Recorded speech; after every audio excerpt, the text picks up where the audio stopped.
Hi everyone, welcome to this Instagram Live with Paul Millard. He is the author of The Pathless Path, and we will be talking about his book today and many other things. I am just going to wait for everybody to join in and Paul to join in too. Hello everyone, hope you had a good week. This is an Instagram Live with Paul Millard. He's the author of The Pathless Path, my new favorite book. I'm just going to add Paul now to the conversation.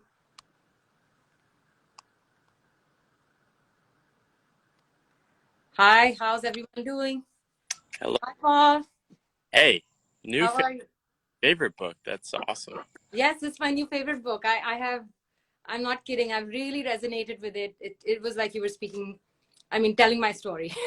So similar to your journey. Oh, So thank you. Thank you for this. And thank you for joining us today, Paul. How are you doing?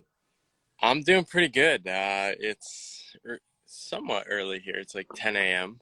Starting my day with coffee. So excited to chat. Lovely, lovely. It's about 3 o'clock here.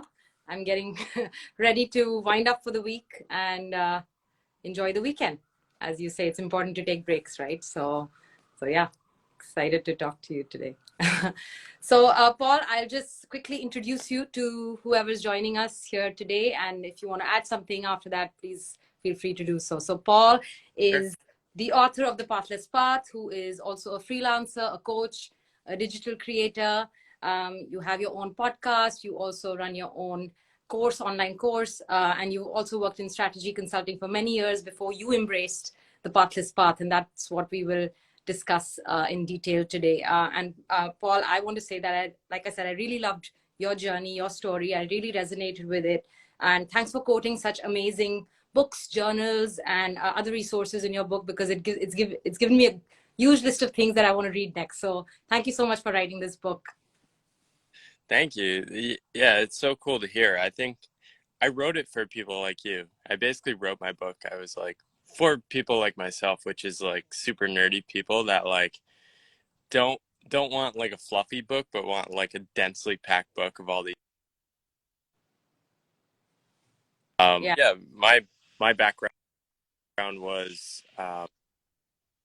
my background was I like was good in school, followed the default path, wanted to like prove that I was a successful person, went down that path, and then like 10 years in, after a number of job changes, just kind of finally came to terms with, okay, maybe this isn't the right path. But my biggest challenge was I didn't know what else I would do. I didn't have people in my family that were entrepreneurs or took self-employed paths, so I really just wanted to run away. And my mindset then was, okay, I want to escape work. Now it's much more like, oh, I can actually find things I like doing and that can make my life feel good in terms of being connected to myself, other people in the world. yeah, that's such a strong message, Paul, because um, especially like I come from India, and over there the culture is very much, it's a hustle culture, and especially because it's sort of ingrained in us by our parents. And I think it's very similar in many other countries in Asia as well, where your parents make some of your decisions. They tell you to work hard. Work hard now. You can enjoy and relax later. That's the whole mindset. That's the mentality, and that's why sometimes we think that they are making the right decisions for us, for our careers, for our future. And then we sort of go down this default path that is, get a good degree and then get another maybe master's and then get a good job. And then just, like you say, you talk about fixed points and then just chase those fixed points one after the other. So what would you say to somebody who's, on this default path that may not be true to themselves, and maybe feel lost and trapped like you and I did some years ago? Yeah, there's nothing wrong with the default path. The default path is put your head down, go to school, get a job, follow what most other people are doing, and you'll be okay. For the most part, like that path actually works better across the world than it has um, forever. Um, the problem is we sort of have been passed down these scripts of like that is literally the one and only true path. It's sort of like this religious mindset of like we must not question this. It is sacred. It is the one true path. Okay. What's happened is that we've had a massive expansion of different possible lives and paths that can be lived, Yeah. but we have this disconnect where like people don't want to talk about it. No, that's not possible. You can't do this. You can't do that. Like even in India, I talk to people that are um, able to make far more than they have in the past, right? Which often means you can take breaks, right? You can save enough money to take like a 3 month break. But like what happens when you tell people that is you trigger their insecurity, which is based on the scripts they had 30 years ago, which were like, don't ever give up stable income. Don't ever veer from the safe path. Because in some sense, that was good advice many decades ago, because you might literally blow up your life and ruin it. That's no longer true, which means like we need new stories. We need new ways of thinking about our relationship to work.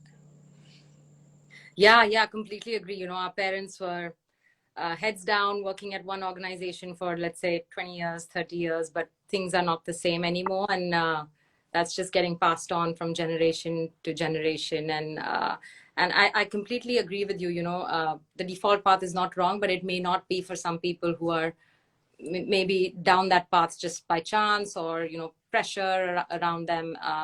And but let's talk a little bit about you talk about breaking free, Paul, in your book. And sometimes we have so much prestige attached to, let's say, our qualifications, our degrees, or maybe the school we graduated from, the organization that we're a part of. You were a part of a big company like McKinsey. I myself was working at some of the big fours, KPMG, EY. I also felt like, okay, I've achieved this big thing, but now what? Like I feel lost. Like I don't want to be chasing to become a director or partner.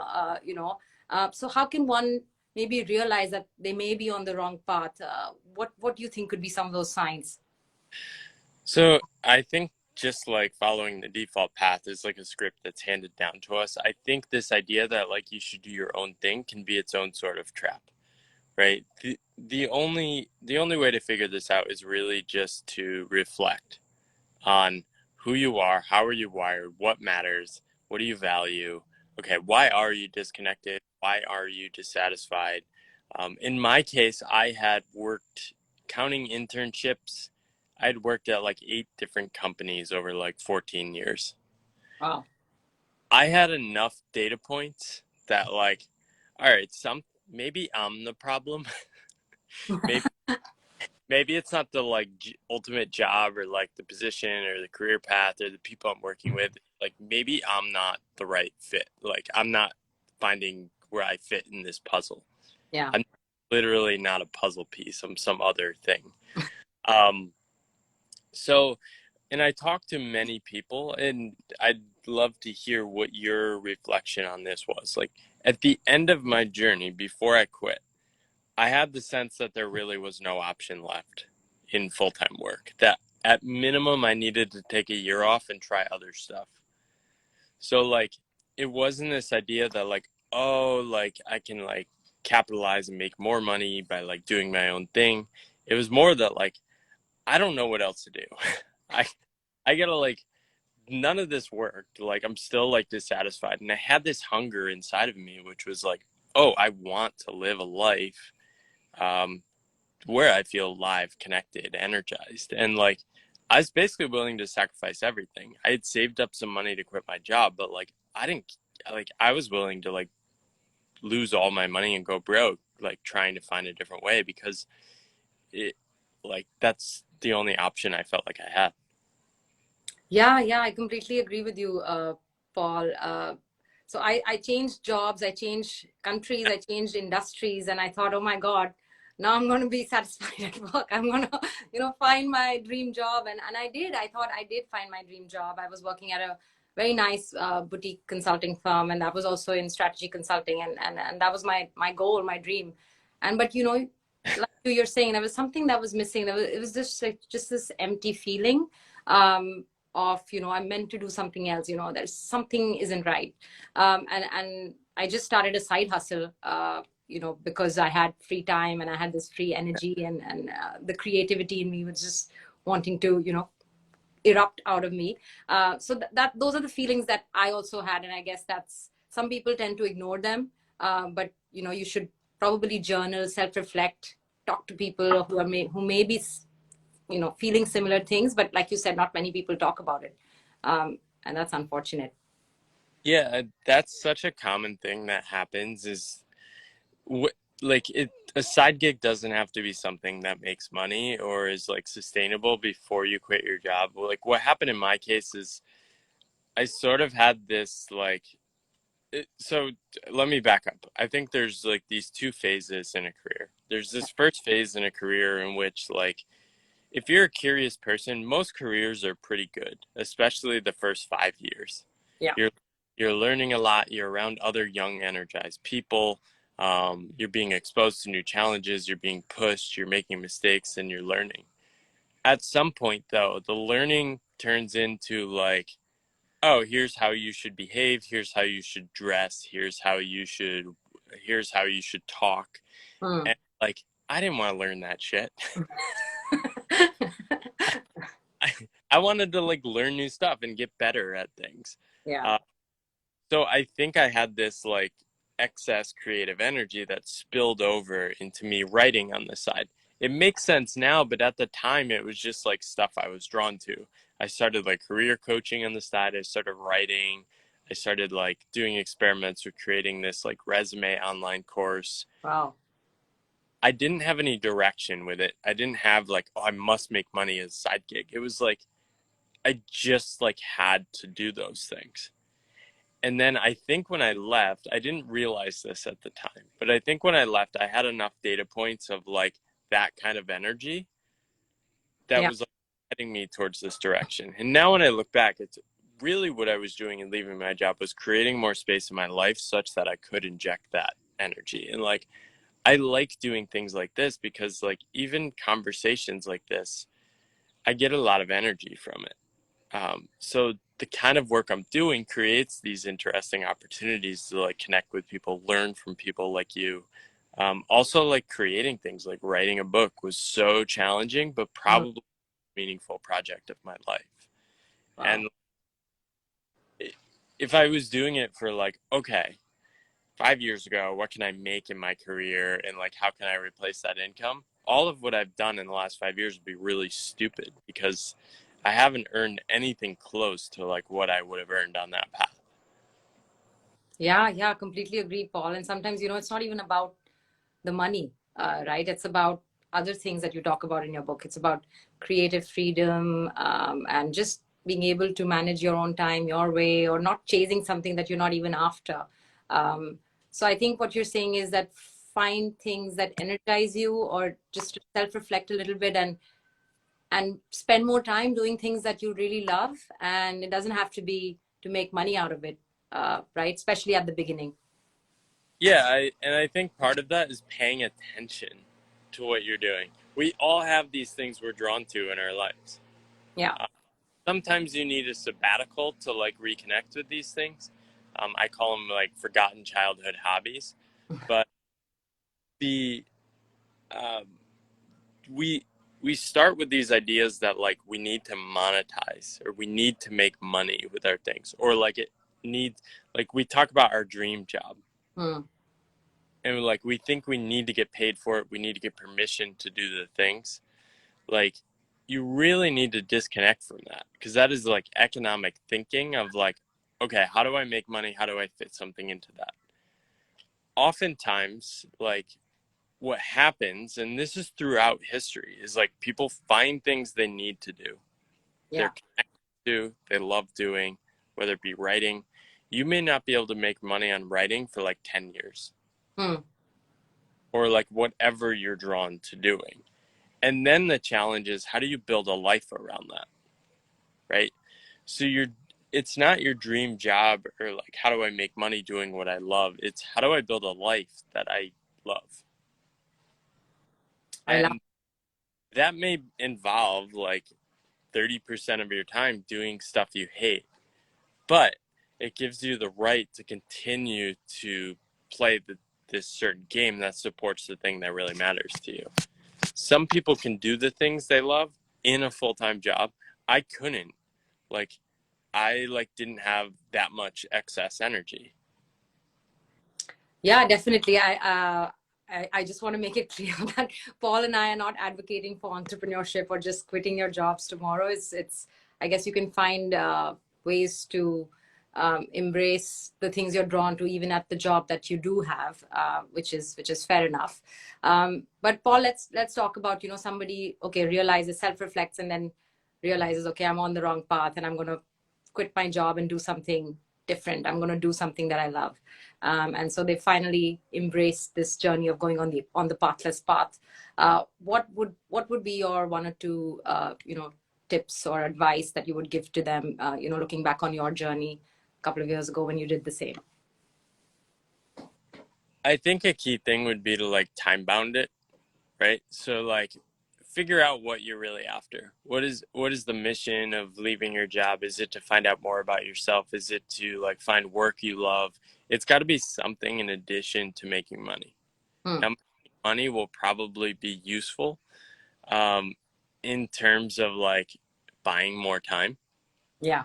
But oftentimes it's not the most useful thing if it's the primary goal on an uncertain path. So on an uncertain path, you might want to commit, okay, I'm going to do this for a year. I'm going to do this for 3 months. I'm going to do this until I run out of money. You want to write down these commitments. I'm comfortable going X months without making money. Right? Just so you're mentally prepared for the uncertainty, the overwhelming spaciousness of not being tied into the economic system, which feels really weird in today's world because so many people have jobs and they say, oh, you're not working, you don't have a job, what's your plan, what are you going to do next? If you're in an impressive job or a normal job, people never ask you why you're doing that. So if true. you're on paths like ours, they ask all the time, aren't you worried about this, aren't you worried about that, aren't you going to do this, what about this, what if this goes wrong? And it's they literally don't understand your world. So you need to reflect on these things before you start taking the leap.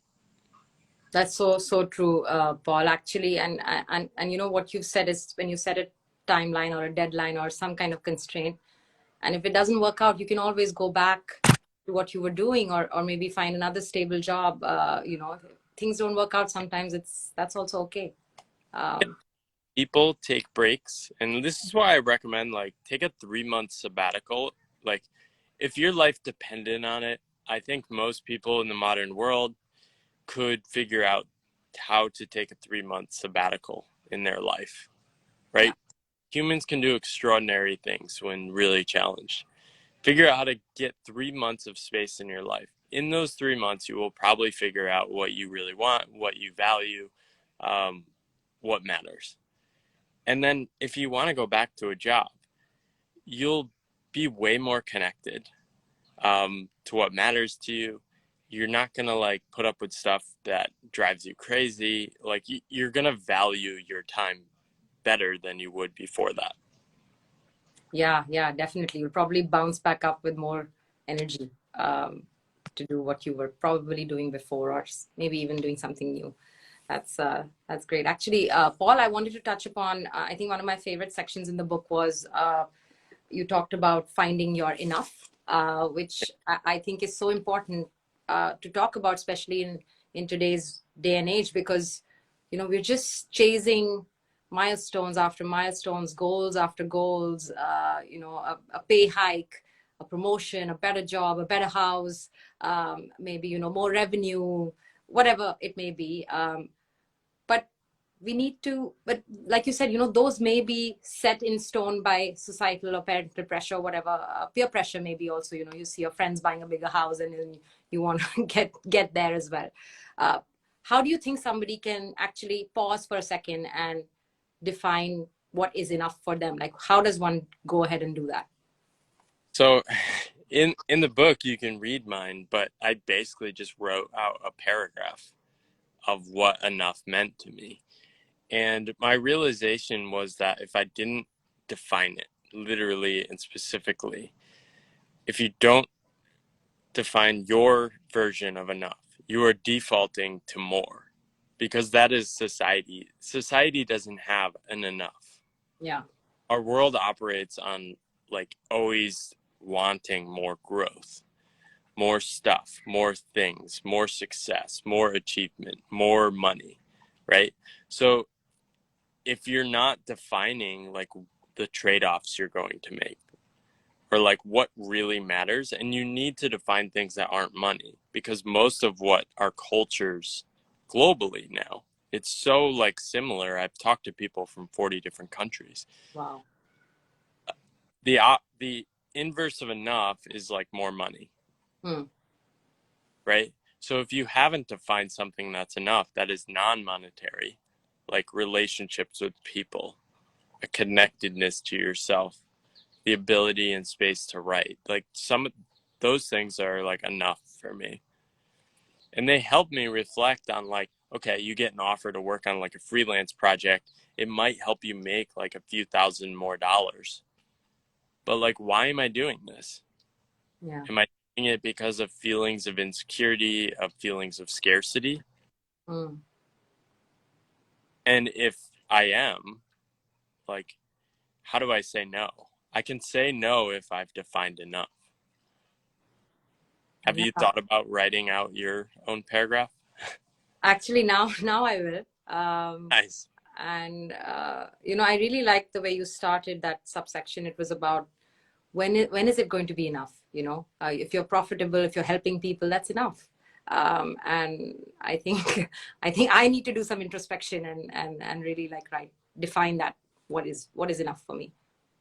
Yeah, I've met many people that are very at peace, and they're typically not ones that are yearning for that next thing.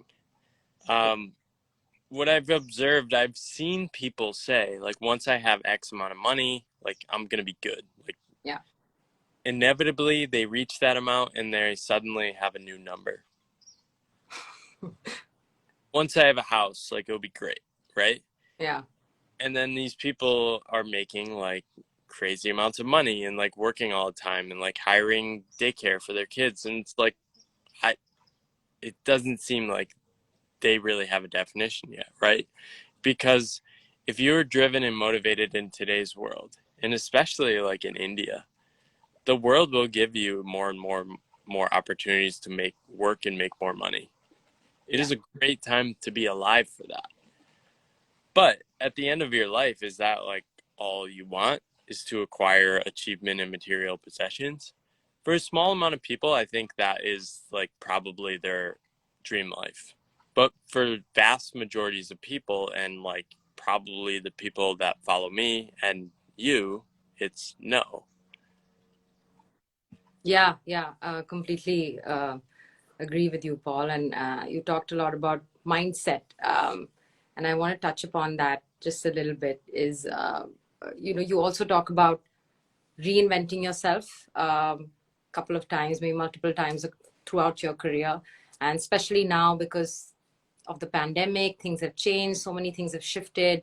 And we have to have that kind of growth mindset, or like you said, abundance mindset, that I'm here to learn. It's okay. And I am going to reinvent myself because I don't know everything, and it's okay. So how does one actually train their brain to sort of start thinking like that? Um, I don't know. I don't know if they can. I, I'm the kind of person that like has fun out of reinventing yourself. I think just realizing how much the world is changing, and I think people have a felt sense of this, hmm, but like you have to take a broader step back. Like the example I give in the book is like the people retiring now, working on Zoom meetings with their teams remotely, yeah. literally started their careers without computers. So then the question is, do you think the world is going to change less than that in the next 40 years? Probably not. And yeah, I think most people think it will be faster.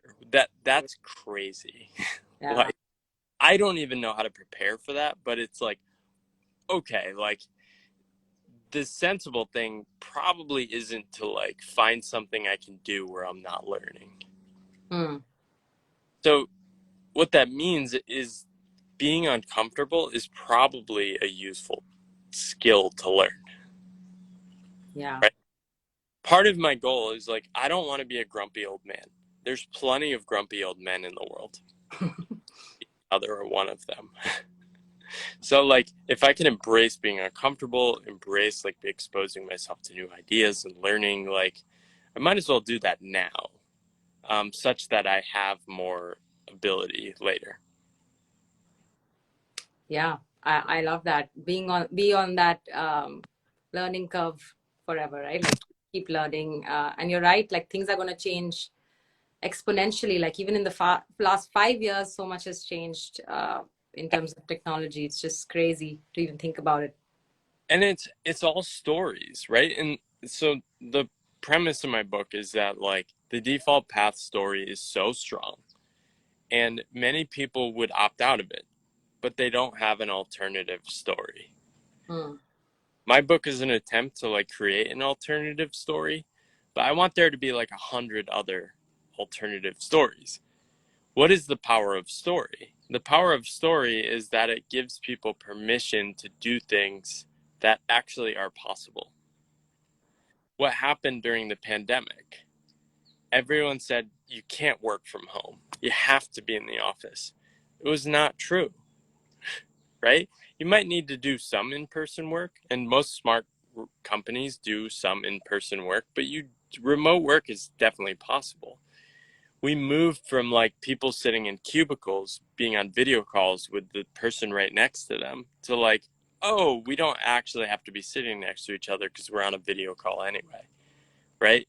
So it's like all that change was like our story changed. And in your personal life, you can change your story too. Yeah, yeah, agreed. How do you think one can change their story in their personal life? I'm just curious. Read my book. I, no, I think following people like you who are highlighting other people's stories is so powerful. When I graduated college, Instagram didn't exist, Twitter didn't exist, Facebook did exist, but it was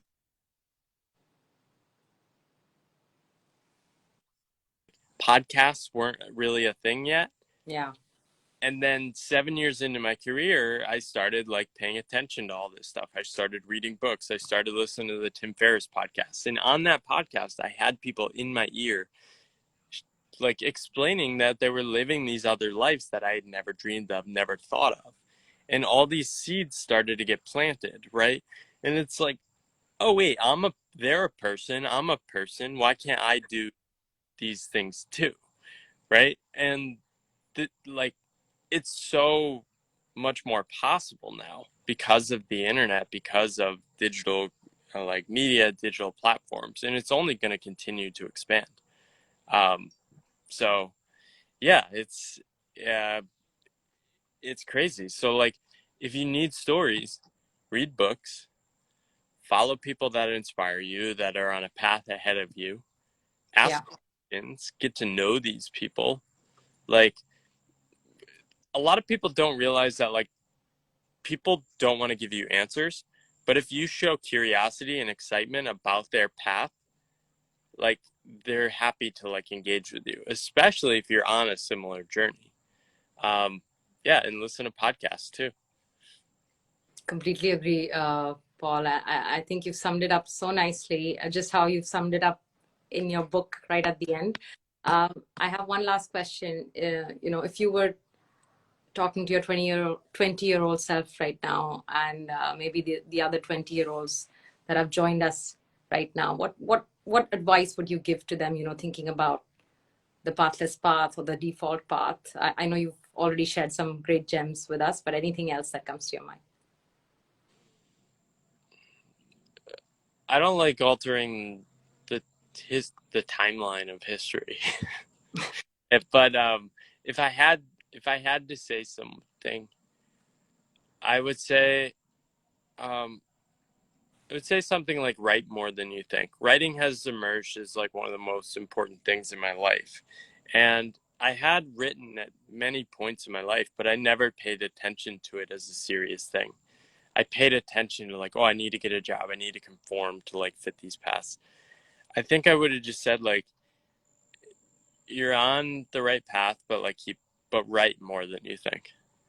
And like, or take writing more seriously. Wow, wow, that's powerful.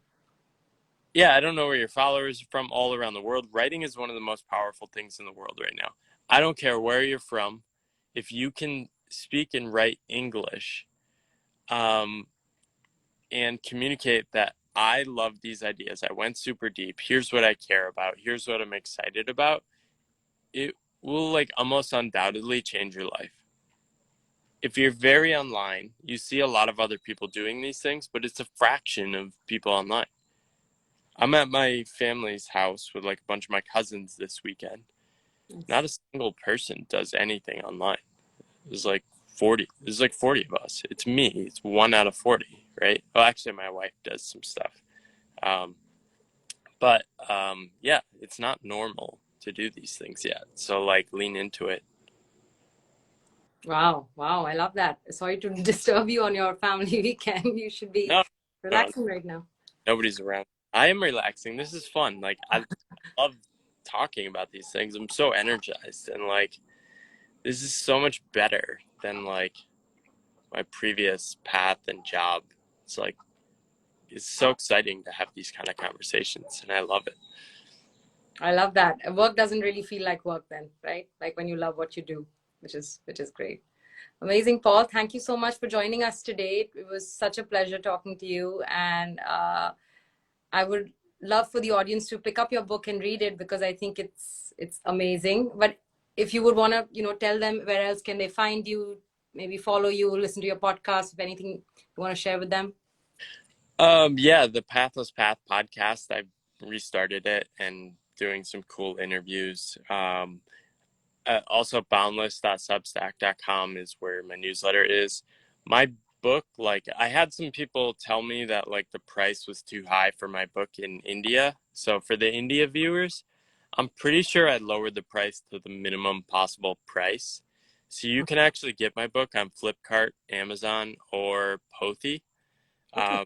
So I like signed up with an independent publisher in India, and it also just Amazon anywhere.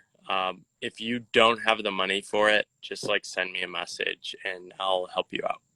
Oh, that's so sweet. That's lovely, Paul. Thank you so much. And I will speak to you soon again, maybe hopefully on my podcast.